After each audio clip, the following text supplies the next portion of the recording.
ये एक छोटी सी स्टोरी है, तो उसमें जो कुछ लाइनें हैं मुझे लगा कि आपके साथ में शेयर करती हूँ। थोड़ा सा ब्रीफ देती हूँ स्टोरी में हुआ क्या है। कि गंगा नदी में कछुआ कछुई रहते थे।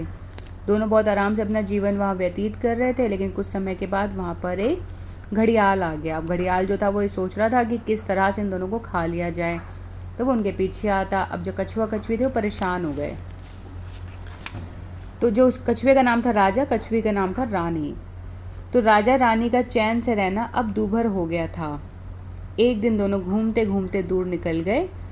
वे वहाँ बैठकर अपनी स्थिति पर विचार करने लगे। तब राजा बोला, रानी, घड़ियाल तो मारेगा तब मारेगा, परंतु इसे ध्यान से सुनिएगा, परंतु चिंता और भय ने जो हमें अधमरा कर दिया है, विपत्ति की आशंका करके ही हम इतने दुर्बल हो जाएंगे कि शत्रु हमें आसानी से मार डालेगा।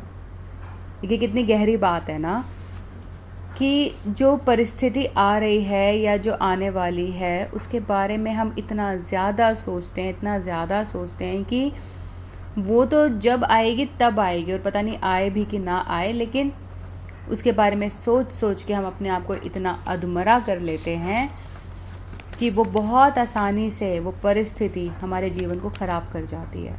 बहुत गहरी बात है, बहुत समझने वाली बात है।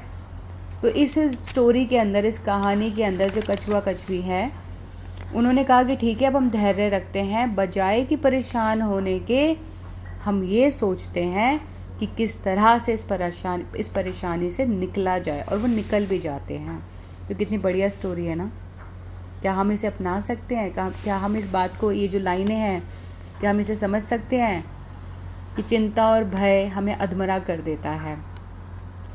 बजाय कि अपने आप को मजबूत करने के, हम सोच सोच के अपने आप को कमज़ोर कर लेते हैं और वो परिस्थितियाँ हमारे ऊपर हावी हो जाती हैं।